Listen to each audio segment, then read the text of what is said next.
것은 그 시대의 가치를 담는 그릇이죠. 문화를 보면 그 시대 사람들이 무엇을 추구하고 또 중요하게 여기는지를 단박에 알 수 있습니다. 시대마다 사람들이 추구하고 또 중요하게 여기는 가치를 이제 문화로 알 수 있는데, 지금은 세계인의 축제라고 할 수 있는 올림픽 기간입니다.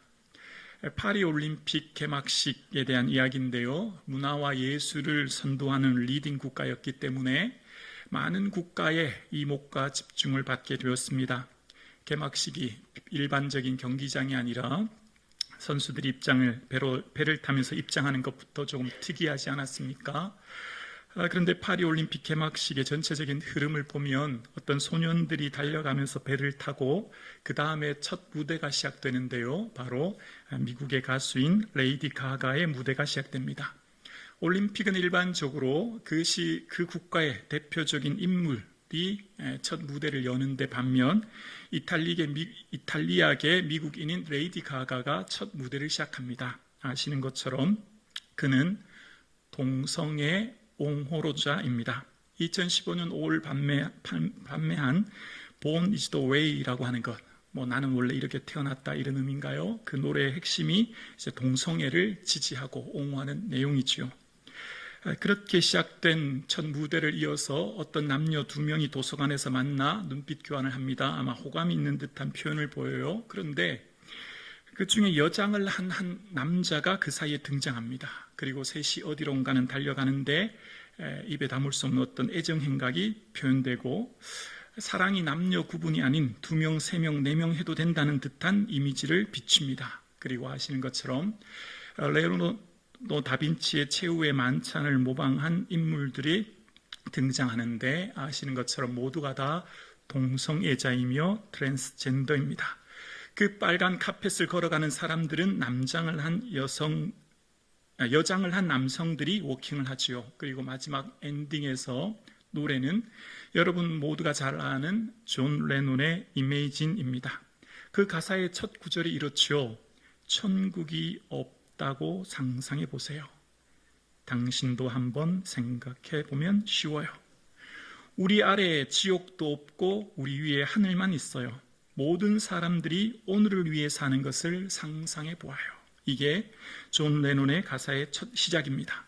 많은 사람들은 현재 지금에 있는 삶을 누리고 즐기자라고 하는 생각, 모든 생각들의 중요한 가치는 행복이죠. 우리도 행복을 위해 삽니다. 더 건강하게, 더 평안한 삶을 모두가 다 추구하고 영위합니다. 그런데 이 시대의 가치는 지금 이곳이 전부라고 하는 세계관 속에 살아가죠. 그래서 모든 사람들의 관심은 지금 여기에서만 즐기면 된다라고 하는 가치 속에 함몰되어 살아가는 이 시대를 우리는 살아가고 있습니다. 신약 27권, 구절 장수로는 260장이고요. 구절로는 7,957구절, 한 8,000구절 되는데요. 신약에 등장하는 이 8,000구절 되는 구절 중에 행복이라는 단어는 없습니다. 예수님께서도 직접 말씀하신 복음 중에 예수님께서 직접 선포하신 설교에 행복이라는 단어는 없습니다. 우리가 그토록 중요하게 여기고 모든 사람들이 추구하고 있는 행복이라는 단어 대신에 예수님께서는 천국을 말씀하십니다. 예수님께서는 끊임없이 천국, 즉 하나님 나라를 말씀하십니다. 왜 그럴까요? 인간의 궁극적인 행복은 천국으로부터 시작되는 줄로 믿습니다. 가지가 뽑힌 꽃꽂이가 아무리 아름다워도 뿌리채 잘린 꽃꽂이가 오래가지 못하는 것처럼 인생의 궁극적인 행복은 예수님으로부터, 천국을 소유함으로부터 시작되는 줄로 믿습니다. 우리 모두는 자본주의 사회를 살고 있습니다. 자본주의 사회의 중요한 가치는 가진 자와 못 가진 자로 나뉘어집니다. 그것이 성공의 척도이지요. 그러나 성경에서 사람들을 구별하는 두 부류, 예수님께서는 사람들을 두 부류로 보십니다. 사도행전의 베드로가 예수님에 대해서 소개할 때 사도행전 10장에 보면 하나님이 살아있는 자와 죽은 자의 재판장으로 정하신 자가 곧 이 사람이다 라고 이야기합니다. 예수님은 재판장이신데 예수님이 보시는 두 부류의 인생이 있다는 것입니다. 살아있는 자와 죽은 자. 이것이 주님의 이 땅의 인생을 보시는 기준입니다. 그래서 바울도 이후에 마지막 편지를 쓰는 디모데후서 4장에서도 살아있는 자와 죽은 자를 심판하실 그리스도 앞에서라고 고백해요. 예수님은 인생을 두 부류로 보십니다. 바로 살아있는 자와 죽은 자라는 겁니다. 그래서 예수님께서 교회를 얘기하실 때도 우리는 일반적으로 교회를 보면 건물이나 모인 수로 보지만 하나님께서는 살아있는 교회인가 죽어있는 교회인가를 보십니다. 교회는 몸된 성전인 우리 아닙니까? 살아있다는 이름을 가졌으나 죽은 교회가 4대 교회인 것처럼 외형적인 삶이 아니라 그 영혼에 예수 그리스도를 주로 모시며 살아가는 삶, 그것을 주님이 보시는 거죠. 그래서 예수님께서는 슬기로운 자와 미련한 자, 염소와 양, 알곡과 가라지, 영벌과 영생 이렇게 나뉘어 보시는 겁니다. 언제요? 마지막 날에. 지금은 주님께서 가만두라 말씀하십니다. 가라지를 뽑을다가 곡식까지 뽑을까 염려하시기 때문입니다. 지금은 다 섞여 살아요. 그러나 거기로부터 살아있는 자와 죽은 자를 심판하러 오십니다. 오늘 예배 때 고백한 사도신경의 핵심 구절에 예수님께서는 반드시 다시 오실 것이며 그 다시 오실 예수님께서는 살아있는 자와 죽은 자로 나뉘어 보신다는 겁니다. 이 땅을 살아가는 모든 인생은 산 자와 죽은 자로 주님이 보신다는 거예요. 그러니까 이 땅을 살아가는 인생 최대 절체절명의 가장 중차대한 일은 영생을 소유하는 겁니다. 천국에 들어가는 거예요. 예수님께서 내 삶의 주인임을 고백하는 삶. 그래서 이 땅을 살아가는데 가장 중요한 것은 바로 천국이에요. 구약 39권, 신약 27권의 핵심 중의 핵심은 영생, 즉 천국입니다. 천국 빠진 설교는 상담, 철학, 윤리, 도덕에 불과합니다. 설교의 핵심은 천국입니다. 천국 빠진 그 어떤 설교도 사람들을 근본적으로 영생의 길로 인도할 수 없죠. 어디에 사느냐, 어떻게 사느냐가 우리의 관심입니다. 우리의 관심은 100년에 있습니다. 그러나 성경은 끊임없이 우리의 시선을 이 땅에 소망 두는 인생이 아니라 무게중심을 하나님 나라에 두고 영원을 사모하고 바라보며 살도록 우리에게 끊임없이 말씀하고 계세요. 눈을 뜨는 순간부터 눈을 감을 때까지 우리는 보여지고 만져지는 현상에 집중해서 살아갑니다. 자본주의라고 하는 거대한 물결 속에 크기와 높이를 자랑하는 시대를 살아갑니다. 하루 24시간 곱하기 7을 하면 168시간인가요? 그래서 이 주일만큼은 또다시 기억하고 잊지 말아야 될 것, 천국입니다. 반드시 우리에게 천국이 있음을 놓치지 않는 것, 신앙의 무게의 닷을 놓지 않으면 우리는 떠내려 가기 쉽기에 주일을 끊임없이 우리가 기억해야 될 것은 천국입니다. 우리의 가장 좋은 때는 아직 오지 않았어요. 우리 인생의 가장 좋은 때는 바로 예수님 만날 그때, 그 천국에서 그 영광스러운 날이 우리를 기다리고 있는 줄로 믿습니다. 기대되지 않습니까? 설레이지 않습니까? 얼마나 좋을까? 아멘이십니까? 우리가 잊고 살기 쉬운 천국, 교회에 온 목적, 신앙생활하는 목적, 믿는 이유, 궁극적으로 다 천국 들어가기 위해서입니다. 이것 빼면 우리 인생이 의미가 없는 거예요. 다만 이 세상 삶뿐이면 모든 사람 가운데 우리가 가장 불쌍한 자이리라. 사도 바울이 고백했습니다. 이 세상 100년이 전부이면, 이 세상 삶뿐이면 우리는 세상에서 가장 불쌍한 자라고요. 우리는 세상에서 가장 어리석은 자라고요. 우리는 세상에서 바보 같은 사람이라고요. 왜요? 주일 이 시간에 나와서 예배 드리는 것, 세상 사람들이 볼 때 얼마나 어리석습니까? 힘 흘려 땀 쓰고 애쓴 예물을 드리는 것, 그 사람들은 도저히 이해할 수 없는 것이지요. 우리 인생살이 가운데 천국을 빼면 지금 현재의 일들이 이해되지 않아요. 그래서 신앙생활을 하는 우리의 모든 관점은 천국으로부터 현재를 바라보고 해석하고 살아가는 것, 천국으로부터 현재를 바라볼 때 우리 인생이 의미 있고 가치 있게 되는 것입니다. 그래서 어떻게 해요? 히브리서 11장 고백처럼 조롱, 채찍질, 결박, 투옥, 돌에 치고 톱에 켜고 칼로 죽임당하고 궁핍과 환난과 학대를 받으나 끝까지 믿음을 포기하지 않은 것, 바로 천국 때문입니다. 세상이 감당치 못할 믿음은 바로 영원한 하나님 나라가 있기 때문이에요. 그래서 우리는 세상의 가치와 다른 가치를 추구하고 세상에 살아가는 걸음걸이와 다른 방향으로 걸어가요. 여러분, 예수님께서 여자가 낳은 자 중에 가장 큰 자라고 한 사람은 바로 세례 요한입니다. 그러나 세례 요한을 객관적으로 세상적으로 평가하면 실패자처럼 보여요. 광야에서 메뚜기와 석청을 먹으면서 낙타 털업을 입은 사람, 멋진 궁궐도 있는데 도시의 화려함도 있는데 홀로 광야에서 살아갑니다. 감옥에 투옥됩니다. 그리고 참수용으로 생을 마칩니다. 가장 비참한 인생 아닙니까? 천국으로부터 현재를 바라보지 않으면 우리는 가장 어리석은 자로 될 수밖에 없어요. 그러나 천국이 있으므로 현재의 삶의 어떤 고난과 박해와 환난도 이겨내는 힘, 기뻐하고 즐거워하라. 하늘에서 너희 상이 큼이라. 아멘. 예수님은 끊임없이 우리의 시선을 하나님 나라 바라보고 그 천국을 소망하며 현재를 살도록 끊임없이 말씀하십니다. 이것이 인생의 궁극적 행복이라는 겁니다. 잠깐의 유익과 즐거움에 도취되어 살아가는 삶이 아니고요, 우리 인생의 궁극적인 행복과 기쁨이 여기 있음을 예수님께서 말씀하시는 거예요. 그래서 성경은 우리의 생명을 영생과 영벌로 나뉘어지는다는 겁니다. 영원한 형벌, 영원한 생명입니다.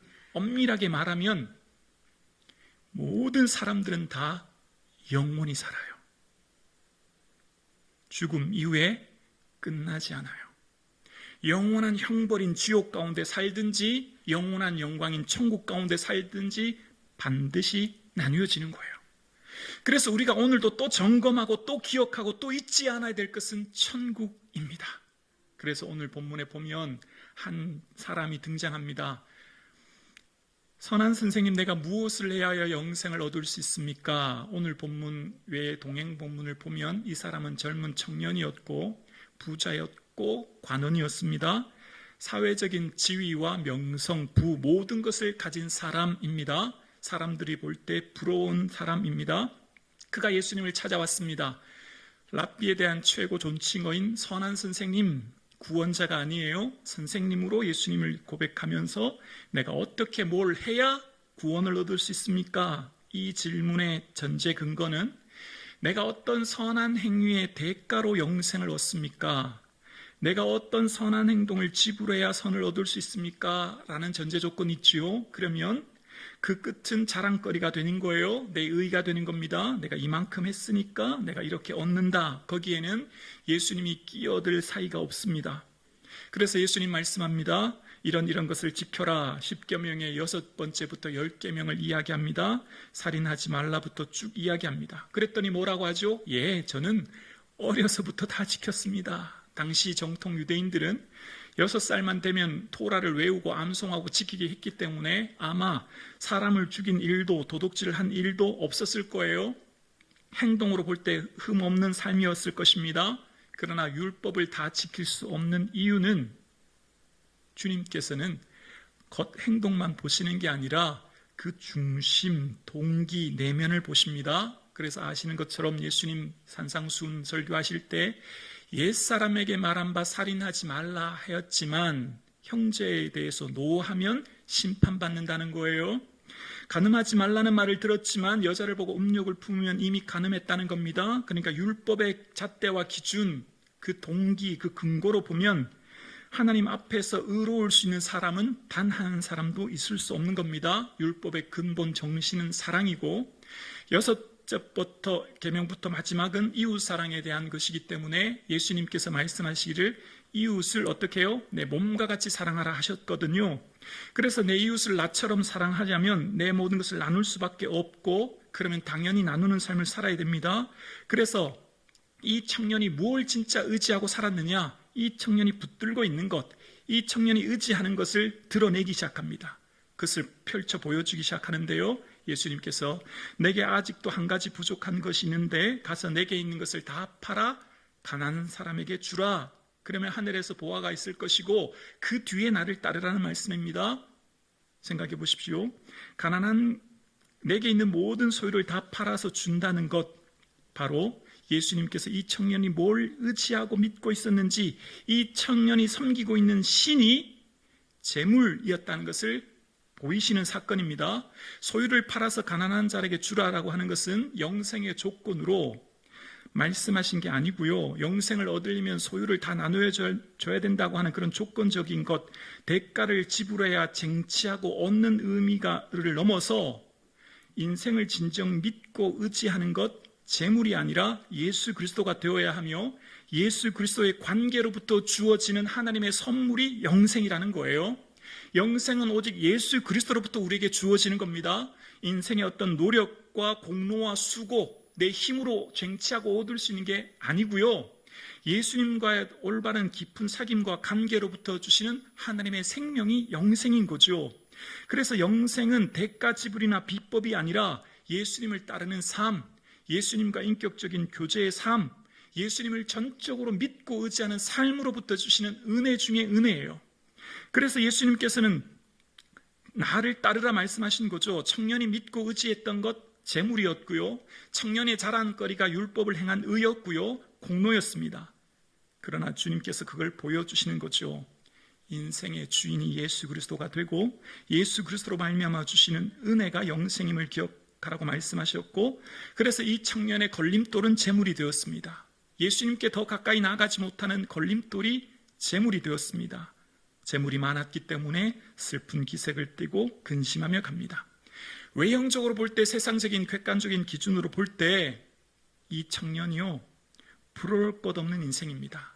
젊죠, 부자죠, 관리입니다, 사회적 지위, 평판, 모든 것을 가졌습니다. 세상적으로 볼 때 아주 뛰어난 사람입니다. 그러나 예수님이 보실 때 영적인 관점으로 보면 가장 불쌍하고 어리석은 사람입니다. 아무것도 가지지 못한 어리석은 사람이 되는 거예요. 왜죠? 천국의 관점으로 이 청년을 보면 그런 거예요. 그래서 사도 바울은 우리를 이렇게 표현합니다. 아무것도 없는 자 같으나 모든 것을 가진 자라. 이것이 성도의 정체성입니다. 세상적으로 볼 때 가진 것 없다고 해도 모든 것을 가질 수 있는 힘은 바로 예수 그리스도를 소유한 보배이신 예수 그리스도 안에 영원한 생명이 있기 때문입니다. 영원한 생명은 바로 예수 그리스도로부터 주어지는 것이요, 이것은 전적인 은혜요 선물인 줄로 믿습니다. 그래서 우리가 살아가는 동안 우리에게 받은 이 영생의 은혜가 얼마나 큰지, 감사한지 기뻐할 수 있기를 주의 이름으로 축원합니다. 아멘이시죠? 지금 저와 여러분, 우리 안에 있는 보배 되신 예수 그리스도로 인하여 기뻐하고 즐거워하고 자랑하고 예수님으로 인하여 감사할 수 있기를 주의 이름으로 축원합니다. 그래서 이 뒤에 청년이 간 뒤에 제자들에게 말합니다. 얘들아, 하나님 나라가 들어가기가 얼마나 어려운지 아니? 라고 하면서 속담을 말씀하신 거예요. 여러분, 예수님은 천국에 대해서 말씀하실 때 천국이 얼마나 들어가기 어려운지를 끊임없이 우리에게 말씀하셨어요. 그런데 우리는 하나님의 은혜요 선물이라고 하니 자꾸만 가치 없게 하찮게 여깁니다. 모든 사람 다 들어간다고 하니까 식은죽 먹기다, 따는 당상이다 생각하고 별로 귀하게 여기지 않아요. 마치 보험 들듯이, 무슨 자동차 운전을 타고 가다 보험 들면 사고 처리해 두듯이 언젠가 죽으면 있겠지, 있으면 좋고 없으면 말고 식으로 신앙생활해요. 그러나 주님께서는 단 한 번도 천국에 대해서 설명하실 때 하나님 나라 들어가기가 얼마나 어려운지 아니? 라고 하시면서 천국이 얼마나 소중한지를 끊임없이 우리에게 말씀하고 계신 거예요. 오늘 함께 예배드리시는 사랑하는 성도님, 예수님께서 말씀하신 이 천국이 우리에게 있음을 인하여 기뻐하고 감사하고 찬양하고 또다시 생각하면서 이 천국을 주신 하나님 앞에 감사의 은혜가 넘칠 수 있기를 주의 이름으로 축원합니다. 천국이 귀하지 않으니 내 삶에 받은 은혜가 없는 것 같고, 천국이 귀하지 않으니 내 삶은 세상과 비교할 때 너무나 하찮게 보이고 천국이 내 삶에 중요하지 않고 보배롭게 여기지 않으니 내 삶의 믿음이 힘을 잃어버리는 거예요. 천국이 가치 있고 의미 있고 소중하면 믿음이, 내 삶이 힘이 있고 능력이 있는 거죠. 왜 그렇죠? 아무것도 없는 자 같으나 모든 것을 가질 수 있는 힘이 여기서부터 시작되는 거거든요. 천국은 결코 값싼 은혜가 아니에요. 천국은 아무나 아니요, 예수 그리스도를 주로 고백하는 자에게 주시는 은혜 중에 은혜인 거죠. 그래서 천국을 진짜 믿으면 반드시 인생은 바뀌게 되어 있습니다. 천국을 진짜 믿으면 시간과 물질의 우선순위가 반드시 바뀌게 되어 있습니다.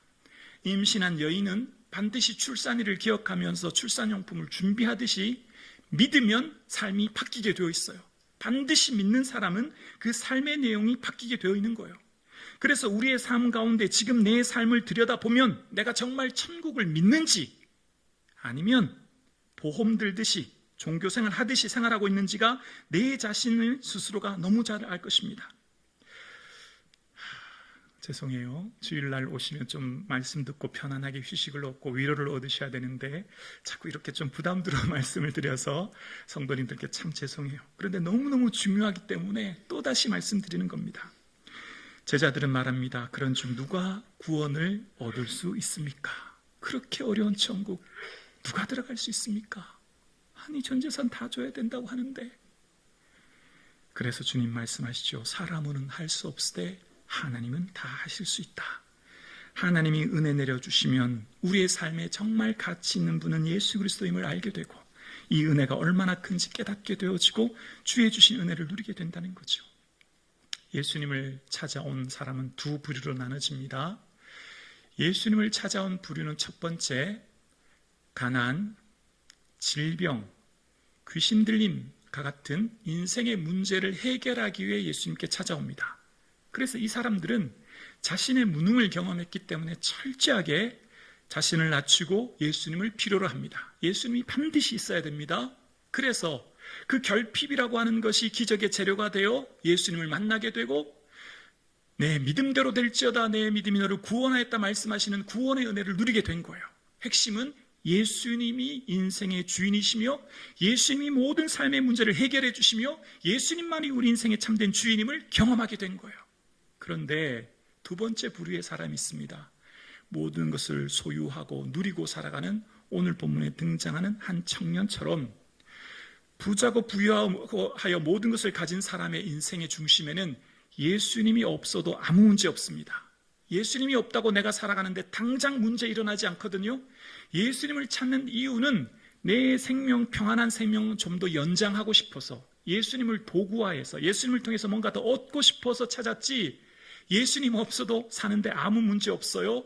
그래서 예수님이 내가 정말 믿고 의지하는 게 뭔가 그 실체를 드러나게 했더니 그가 믿고 있는 재물을 놓지 못해서 예수님을 포기하고 갈 수밖에 없었죠. 오늘 함께 예배드리시는 사랑하는 성도님, 우리가 정말 믿고 의지하고 바라보는 것, 예수님 없이는 단 한순간도 살 수 없다고 고백하는 이 믿음이 저와 여러분에게 있기를 주의 이름으로 축원합니다. 우리는 그를 힘입어 살고 기동하며 존재하느니라. 사도 바울의 고백이에요. 살아가는 호흡하는 순간부터 걸어가는 모든 걸음걸음이 모든 삶을 기동하는 힘, 근원, 존재가 예수님이라는 거예요. 오늘 저와 여러분의 삶의 모든 존재의 근거, 삶의 목적이 예수 그리스도가 될 수 있기를 주의 이름으로 축원합니다. 그래서 영생은 예수님이 어떤 분인지 아는 것으로부터 시작하는 거예요. 영생은 곧 유일하신 하나님과 그 보내신 자 예수 그리스도를 아는 것이라고 요한복음 17장에 말합니다. 예수님이 어떤 분인지 알므로부터 올바른 관계가 시작되어지고 그 깊은 사귐으로부터 우리가 온전히 주님을 따르고 예수님과 동행하는 삶을 살 수 있게 된 것이죠. 그래서 나 보내신 이를 믿는 자는 영생을 얻었고 심판에 이르지 아니하나니 사망에서 생명으로 옮겼느니라. 예수님을 나의 삶의 주로 고백하는 자에게 주시는 영생의 은혜가 우리에게 있고 그래서 우리에게는 사망에서 생명으로 옮긴 이 은혜가 우리에게 있는 줄로 믿습니다. 이것은 하나님의 전적인 선물이에요. 이것은 하나님의 은혜예요. 감사가 넘칠 수 있기를 주의 이름으로 축원합니다. 아멘이십니까? 감사의 제목을 생각하면 당장에 보여지는 것만 세고 있지 않나요? 감사의 목록들을 생각하면 눈에 보여지고 만져지는 현상에만 집중되어 있지 않나요? 감사의 근원적인 첫 번째 이유가 예수 그리스도예요. 예수님이 나와 함께 계시고 예수님이 주신 영생으로 인하여 감사할 수 있기를 주의 이름으로 축원합니다. 그럴 때 우리의 삶에 참된 기쁨과 은혜가 샘솟듯 일어나게 될 것이고, 그럴 때 우리의 삶의 의미와 목적이 새로워지게 될 것이고, 그럴 때 내 삶의 자리가 소중한 거예요. 주님께서 맡겨주신 삶의 자리 가운데 우리가 살아가는 매 순간마다 우리의 장막집이 무너지면 우리에게는 영원한 하나님 나라가 있음을 믿고 나아가는 삶을 살기 때문입니다. 그래서 믿음의 선배들이 공통적으로 한 마지막 고백이 있습니다. 베드로도요, 너희가 어떠한 사람이 되어야 마땅하느냐? 거룩함과 경건함으로 하나님의 날 임하기를 바라보고 간절히 사모하라. 다시 오실 예수님을 간절히 기다리라는 거예요. 우리의 삶의 마지막 소망이 예수 그리스도가 되어야 된다는 겁니다. 그래서 우리의 삶이 어떻게 살아야 된다고요? 거룩함과 경건함의 삶의 내용으로 채워야 가야 된다는 겁니다. 뭐죠? 행복보다 우선순위가 거룩이라는 거예요. 여기에 우리의 참된 은혜가 있다는 거죠. 사도 바울도 마찬가지였습니다. 이제 후로 나를 위하여 의의 면류관이 예비되어 있다. 삶의 무게중심이 하나님 나라에 있죠. 그래서 그날에 내게 주실 것이며 내게만 아니라 주의 나타나심을 사모하는 모든 자, 저와 여러분, 우리 모두에게 주실 그 은혜가 있다는 겁니다. 아멘이시죠? 우리에게는 영원한 영광이 있어요. 그 영광은 이 땅의 어떤 언어로, 어떤 비교의 조건으로 할 수 없는 영광, 이 땅에 어떤 가치 있는 것, 어떤 아무리 귀한 것도 하늘의 영광과 비교할 수 없죠. 그래서 아마 이 요한계시록은 21장에 극히 작게 기록한 것 같아요. 우리가 천국을 오해할 것 같아서. 여러분, 사도 바울의 마지막 고백은요, 그의 천국에 들어가도록 구원하시리니 그에게 영광이 세세 무궁토록 있을지어다입니다. 마지막 고백이 천국에 들어가도록 구원하실 것이다. 사도 바울의 매 순간마다 천국을 생각했음을 이야기하는 거예요. 그래서 마지막 순간 천국을 고백하는 거죠. 함께 예배드리시는 사랑하는 성도님, 천국을 깊이 묵상하면 한없는 은혜가 경험되어지고, 천국을 깊이 묵상하면 내가 얼마나 존귀한 자임을 알게 되어지고, 천국을 깊이 묵상하면 내가 세상에서 가장 존귀한 하나님의 큰 복을 받았는지 깨달아 알게 될 줄로 믿습니다. 천국을 묵상합시다. 그 천국이 오늘을 사는 힘과 능력이 되는 것입니다. 저와 여러분의 삶에 주신 이 천국으로 인하여 감사가 넘칠 수 있기를 주님의 이름으로 축원합니다. 감사의 찬송이